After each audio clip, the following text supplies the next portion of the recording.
Nous avons vu qu'en C++, une classe peut hériter de plusieurs superclasses. C'est ce que l'on appelle l'héritage multiple.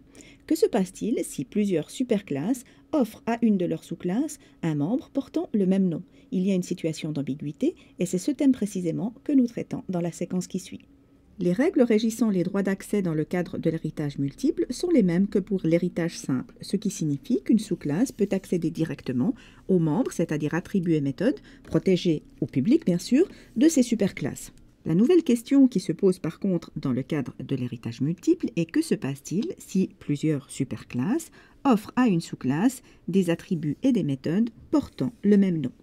Partons d'un exemple concret. Reprenons pour cela le cas de notre petite hiérarchie de classes zoologiques où nous avions deux superclasses ovipares et vivipares dont héritait une sous-classe ovovivipare. Supposons maintenant que dans chacune des superclasses soit présente une méthode affichée permettant d'afficher par exemple les caractéristiques des instances de chacune de ces classes. Comme la classe ovovivipare dérive de la classe ovipare et de la classe vivipare, elle va donc disposer par héritage justement de deux méthodes affichées, la méthode affichée de la classe ovipare et la méthode affichée de la classe vivipare. Deux méthodes donc ayant strictement le même nom. Supposons maintenant que, ailleurs dans le programme, par exemple dans un programme principal, nous créions une instance d'ovovivipare et sur cette instance invoquions la méthode affichée. En clair, va se poser à nous le problème de quelle méthode est ici invoquée? Celle héritée d'ovipare ou celle héritée de vivipare? Le compilateur réagirait de la même façon, se poserait le même problème et donc refuserait cette tournure. Pour le compilateur, il y a en effet une ambiguïté.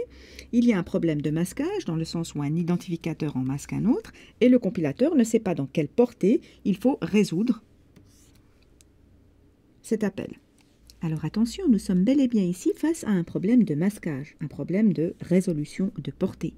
En effet, l'invocation de la méthode affichée sur une instance d'ovovivipare provoquera une erreur à la compilation, et ce, même si la méthode affichée n'avait pas les mêmes paramètres dans les classes ovipare et vivipare, ce qui a priori peut sembler un peu inattendu. En clair, supposez par exemple que dans la classe ovipare, la méthode affichée soit sans paramètres et que dans la classe vivipare, la méthode affichée ait un paramètre de type string. Alors on pourrait imaginer qu'en invoquant la méthode affichée en lui fournissant une chaîne de caractères lève toute ambiguïté. Il semblerait clair ici que ce soit cette méthode qui doit être invoquée. Or, l'ambiguïté pourrait être levée ici seulement dans les situations où on aurait de la surcharge.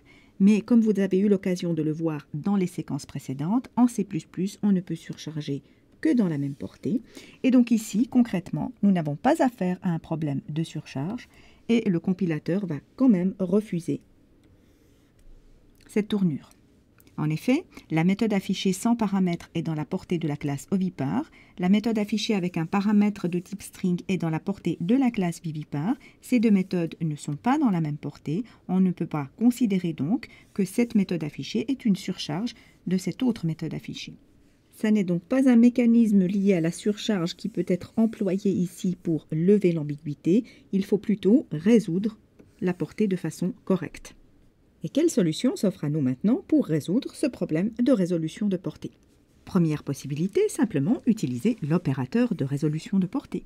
Donc ici, par exemple, dans le programme principal qui crée l'instance d'ovipare, au moment où l'on veut appeler la méthode affichée, il faut préciser dans quelle portée on va chercher cette méthode affichée. Par exemple, dire que nous invoquons sur l'instance O la méthode affichée de la classe vivipare.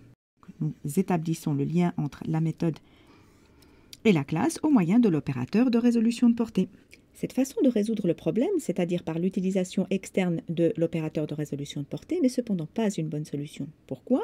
Parce qu'elle délègue à l'utilisateur de la classe ovovivipare le soin de choisir comment s'affiche un ovovivipare. C'est une responsabilité qui devrait clairement plutôt incomber au concepteur de la classe ovovivipare. L'idée ici est que pour une meilleure solution, il faudrait que ce soit la sous-classe, ici en l'occurrence la sous-classe ovovivipare, qui indique quelle méthode héritée elle veut voir invoquée sur ses instances. On peut pour cela en C++ ajouter à la sous-classe une déclaration spéciale qui indique quelles méthodes ou attributs ambigus hérités de plus haut seront invoqués exactement au travers des instances de la sous-classe. La syntaxe pour cette déclaration est la suivante. On utilise le mot réservé using, suivi du nom de l'attribut ou de la méthode ambiguë, et on indique au moyen de l'opérateur de résolution de portée dans quelle superclasse, on va aller chercher cet attribut ou cette méthode. Dans le cas de notre exemple, on pourrait donc, dans la classe ovovivipar, indiquer par une telle déclaration que c'est la méthode affichée de vivipar qui va être choisie pour afficher un ovovivipar. En clair, lorsque la méthode affichée sera appliquée à une instance d'ovovivipar, on ira rechercher cette méthode dans la classe vivipar. Alors attention, soyez attentifs à la syntaxe. Au moment de cette déclaration, on ne mettra pas de parenthèse ni de type de retour pour la méthode en question. On indique uniquement qu'on veut utiliser la méthode de non affichée de la classe vivipar. Cette solution est meilleure que la précédente dans le sens où c'est maintenant la classe ovovivipar qui décide elle-même de comment s'affichent ces instances. Ce choix n'est plus de la responsabilité de celui qui utilise la classe. On peut rendre les choses encore plus claires en faisant en sorte que la classe ovovivipar contienne une méthode dédiée qui indique en clair comment se font l'affichage de ces instances.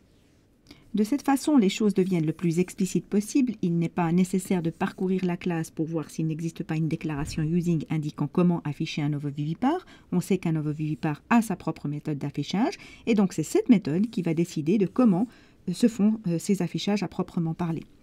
On pourrait parfaitement vouloir, par exemple, que pour afficher un ovovivipar, on affiche aussi bien ses caractéristiques en tant qu'ovipar que ses caractéristiques en tant que vivipar.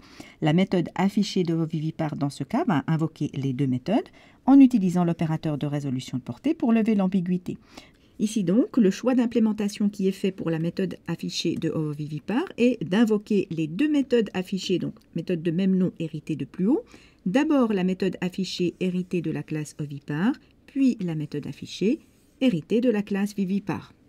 Il s'agit là d'une bonne solution où la sous-classe fournit une méthode explicite qui définit la bonne interprétation des invocations ambiguës.